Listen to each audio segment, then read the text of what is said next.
đã không còn người ơi.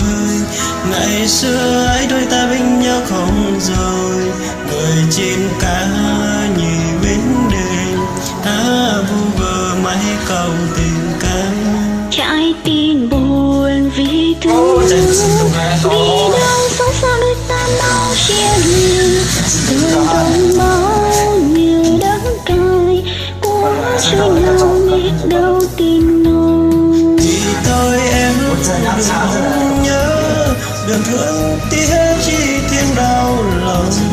Tình chúng ta đã phôi pha, em và anh mỗi người một nơi. Người nơi đây mây nón cõi vầng trăng sao rơi sông sao dài. Biết cho tôi, Biết cho người và cho bao yêu thương đã trao gió đông buồn.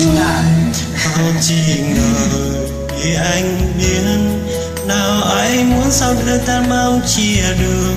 Tình yêu đến chờ bỏ đi, ai vui với nhau một đời. Chẳng khi nào tìm duyên mới thì anh sẽ mau quên đi bao ân tình. Và em chú người mới quen sẽ bên anh yêu anh thật lòng. Thì thôi em đừng mong nhớ, đừng thương tiếc chi tiếng đau lòng.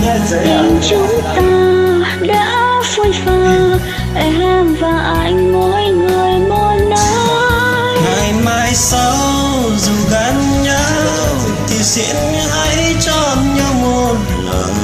Để không quên những em đêm mà tình yêu khi xưa đã trao dâng lời.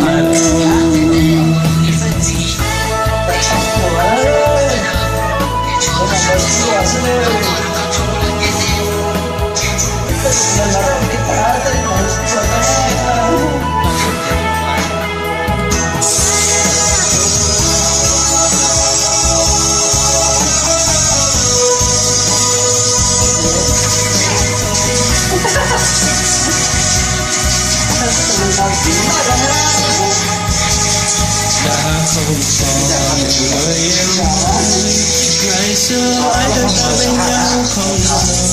Người trên cá nhì bên đời vu vơ mấy câu tình cảm. Trái tim buồn vì thương, vì đâu phải sao đôi ta mau chia lìa.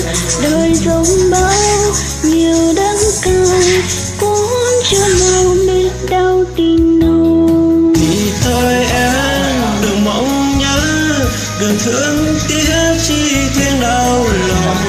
Tình chúng ta đã phôi pha, em và anh mỗi người một nơi. Người nơi đây mình đừng có vầng trăng có sao rơi sông dài. Tiếc cho tôi, tiếc cho người và cho bao yêu thương đã trao dâng buồn. Thì thôi em đừng mong nhớ, đừng thương tiếc chi tiếng đau lòng. Tình chúng ta đã phôi pha, em và anh mỗi người một nơi. Ngày mai sau dù gắn nhau thì xin hãy cho nhau một lời. Để không quên những em đêm mà tình yêu khi xưa đã trao cơn mơ đầu. Xin lỗi nhé vì đã không hay lên. Có thể nó không có này.